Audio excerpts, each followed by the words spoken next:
என் கருமையானவர்களே, யாக்கோபின் புத்தகம் 5ஆம் அதிகாரம் 15ஆம் வசனத்திலிருந்து ஒரு அழகான ஒரு வார்த்தை நம்ம தியானிக்க போகிறாங்க. எல்லாருக்கும் தெரிந்த ஒரு வசனம் தான். யாக்கோபு 5:15 இவ்வாறாக சொல்லுகிறது, விசுவாசம் உள்ள ஜெபம் பிணியாளியை ரட்சிக்கும், கர்த்தர் அவனை எழுப்புவார். அவன் பாவம் செய்தவனானால் அது அவனுக்கு மன்னிக்கப்படும். நம்பிக்கையோடு இறைவனிடம் வேண்டுகின்ற பொழுது நோயுற்றவர்கள் குணமாவார்கள். ஆண்டவர் அவரை எழுப்பி விடுவார். அவர் பாவம் செய்திருந்தால் மன்னிப்பு உண்டாகும் என்பதை குறித்து யாக்கோபு ரொம்ப அழகாய் வெளிப்படுத்துகிறாருங்க. இதில் இந்த காரியத்தை நல்லா கவனித்துக் கொள்ளுங்களேன். விசுவாசம் உள்ள ஜெபம், இது ரொம்ப ஒரு ஆழமான ஒரு சத்தியங்க. நம்ம ஜெபிக்கிறவர்களாக இருக்கிறோம், துதிக்கிறவர்களாக இருக்கிறோம், கர்த்தரை ஆராதிக்கிறவர்களாக இருக்கிறோம். அநேக நேரங்களில் நம்முடைய ஜெபத்திற்கு பதில் வரல அப்படின்னா சோர்ந்து போய் விடுகிறோம், அப்படிதானே? ஆனால் வேதம் ரொம்ப அழகாய் கற்றுக் கொடுக்கிற காரியம் என்னவென்றால், விசுவாசமுள்ள ஜெபம் நிச்சயமாய் பிணியாளியை ரட்சிக்க வல்லமை உள்ளதாக இருக்கிறது.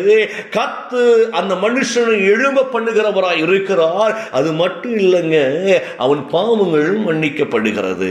நம்முடைய ஜெபத்தில் எவ்வளவு மேன்மை இருக்கு என்பதை நீங்கள் புரிந்து கொள்ள வேண்டும். தேவனை விசுவாசித்து ஜெபிக்கிற ஜெபத்தில் உள்ள வல்லமை குறித்து நம்ம அறிந்து கொள்ள வேண்டும். அப்ப நீங்க கேட்கலாம், எங்ககிட்ட விசுவாசம் இல்லையா அப்படின்னு ஒரு கேள்வி கேட்கலாம். இதை குறித்து தான் இந்த 3 நாட்களாக நம்ம பேசிக்கொண்டே இருக்கிறோம் காலை தோறும். விசுவாசம் இல்லையா அப்படின்னா நான் ஒரு ரகசியத்தை சொல்லித்தரேன். வேதத்தில் ஈஸியா தெரிந்த ஒரு காரியத்தை நான் உங்களுக்கு சொல்லித்தரேன். விசுவாசம்னா என்னது என்பதை முதல்ல புரிந்து கொள்ள வேண்டும். நம்ம விசுவாசிக்கிறோம் என்று சொல்லிக்கொண்டு இன்னொரு பக்கத்தில் நாம் முயற்சி எடுத்து அந்த காரியத்தை சரிபடுத்துவதற்கு போராடி கொண்டிருக்கிறோம். நல்ல கவனிங்க, விசுவாசிக்கிறோம் என்று நாம் சொல்லிக் கொள்ளுகிறோம், ஆனா இன்னொரு பகுதியில் நாம் வேலை செய்து கொண்டிருக்கிறோம் அந்த காரியங்களை சரிப்படுத்துவதற்காக. இப்ப என்ன நடக்குது அப்படின்னா, என்னுடைய உதடு விசுவாசத்தை குறித்து பேசுகிறது, என் உதடு ஜெபம் பண்ணுகிறது, என் உள்ளமோ இந்த உலக பிரகாரமான காரியங்களை என்ன செய்கிறது என்றால் நினைத்து வழிகளை தேடிக்கொண்டிருக்கிறது, எப்படியாவது இது சரி செய்ய வேண்டும் என்று சொல்லி. அந்நாளை குறித்து நமக்கு நன்றாய் தெரிந்த ஒரு காரியம். அதெல்லாம் சாதாரண ஒரு சப்ஜெக்ட் இல்லை, சாதாரண ஒரு காரியம் அல்ல. குழந்தை இல்லை, எஸ் குழந்தை இல்லை, நெருக்கப்படுகிறாள், தன் குடும்பத்திலே நெருக்கப்படுகிறாள். அவளுடைய சக்களத்தி பெனினால் அவளை காயப்படுத்துகிறாள், குழந்தை இல்லை என்பதற்காக அவமானப்படுத்துகிறாள், கேவலப்படுத்த அம்மா. நாள்தோறும் கண்ணீர், சாப்பிட முடியல, அழுது அழுது அழுது வாழ்க்கை முழுவதும் போராட்டம், நிம்மதி இல்லை. ஆனால் கணவர் நல்லவர் தான், நேசிக்கிறான். பெனினாலை காட்டிலும் 2 மடங்கு ஆசீர்வாதத்தை அன்னாளுக்கு கொடுத்து கொடுத்து கொடுத்து அன்னால தன் அன்பினாலை அவர் அரவணைக்கிறார். ஆனாலும் துக்கம் தீரல, வேதனை தீரல. ஏன் தெரியுமா? அவள் ஒரு ஆசீர்வாதத்திற்காக காத்து கொண்டிருக்கிறார். ஐயா, என் வயிற்றிலே ஒரு அற்புதம் நடக்க வேண்டுமே, என்னுடைய வயிறு ஆசீர்வதிக்கப்பட வேண்டும், என் வயிற்றில் ஒரு குழந்தை உண்டாக வேண்டும் என்று சொல்லி அவள் எதிர்பார்த்து கொண்டிருக்கிறார். அதை கணவரால் கொடுக்க முடியல. இன்னைக்கு அநேக மருத்துவம் கைவிட்டு அநேகரை பார்க்கிறோம். இன்னைக்கு நாங்கள் தத்தெடுத்துக் கொள்ளலாமான்னு என்ன கேட்பாங்க. எல்லாம் முடிஞ்சது, டாக்டர் சொல்லிட்டாங்க, கருவுண்டாக வழியே இல்லை அப்படின்னு சொல்லிட்டாங்க. டக்குன்னு அடுத்த முயற்சி. ஒரு பக்கத்தில் பெருக்கத்திற்காக ஜெபிக்கிறோம், இன்னொரு பக்கத்தில் தேடிக்கொண்டிருக்கிறோம், எங்கேயாவது ஒரு இடத்துல குழந்தை தத்தெடுக்க முடியுமா என்று சொல்லி தேடிக்கொண்டிருக்கிறோம். அவ ஜெபம் ஒன்றாய் இருக்கிறது, இன்னொரு பக்கத்தில் இன்னொரு வேலை செய்து கொண்டு இருக்கிறோம். இதுக்கு இடையில ஒரு விஷயம் இருக்கிறது. உலகம் சொன்ன வார்த்தையானது நம்முடைய இருதயத்தை கலங்க பண்ணுகிறது. உலகம் சொல்லிட்டு, மருத்துவம் சொல்லிட்டு, உன்னால முடியாது அப்படின்னு சொல்லிட்டு, எனவே நான் இந்த வழிகளில் ஆனாலும் ஜெபம் பண்ணிக்கோங்க, ஆனாலும் ஜெபம் பண்ணிக்கோங்க அப்படின்னு ஜெபம் பண்ண சொல்லிட்டு, நான் விசுவாசிக்கிறேன் அப்படின்னு சொல்லிட்டு இன்னொரு பகுதியில் காரியங்களை நம்ம தேடிக்கொண்டிருக்கிறோம். விசுவாசம் என்பது என்ன அப்படின்னா, அது அன்னாள் இடத்துல பார்க்க முடியும். அந்த மனுஷி தேவ ஆலயத்தில் போய் உட்கார்ந்து கண்ணீர் சிந்தி கதறி கொண்டு இருக்கிறாங்க.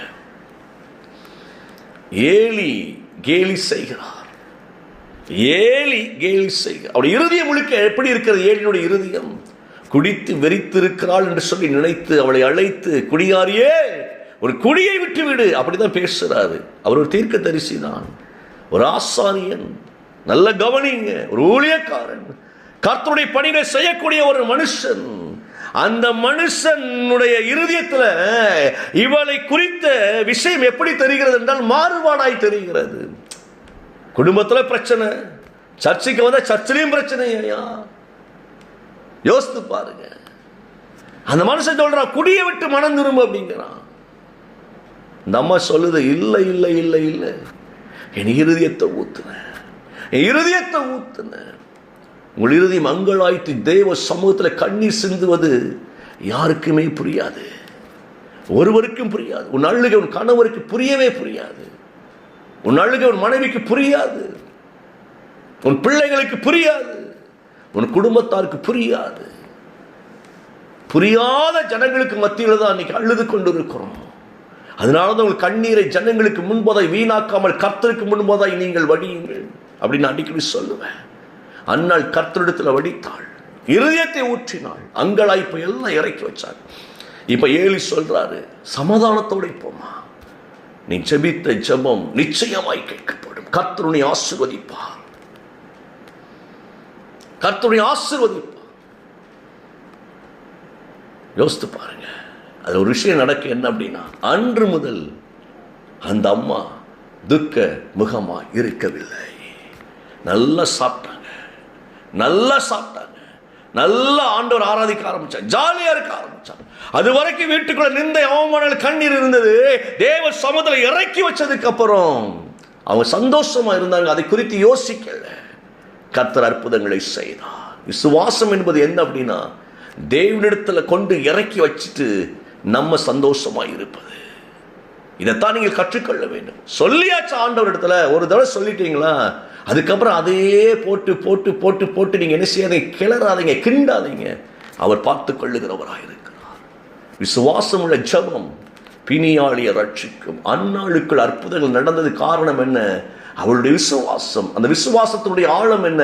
கர்த்தரிடத்தில் சொன்னால் சந்தோஷமாய் அமைதியாய் உண்டு மகிழ்ந்து அவளுடைய வாழ்க்கையை நடத்த ஆரம்பித்தாள்.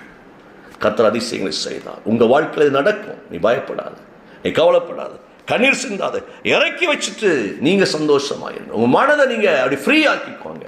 அதுதான் விசுவாசம். பிதாவே, எங்கள் பிள்ளைகளை ஒப்புக்கொண்டிருக்கிறேன், எங்கள் பாரங்களை எல்லாம் இறக்கி வைக்கிறோம். நாங்கள் உண்டு மகிழ்ந்து சந்தோஷமாக இருக்கும்படியாய் எங்கள் கர்த்தர் கொடுக்கிற எல்லா பாதைகளுக்காய் ஸ்தோத்திரம். இயேசுவின் நாமத்தில் பிள்ளைகளை ஆசீர்வதிக்கிறேன் நல்ல பிதாவே. ஆமேன், ஆமேன்.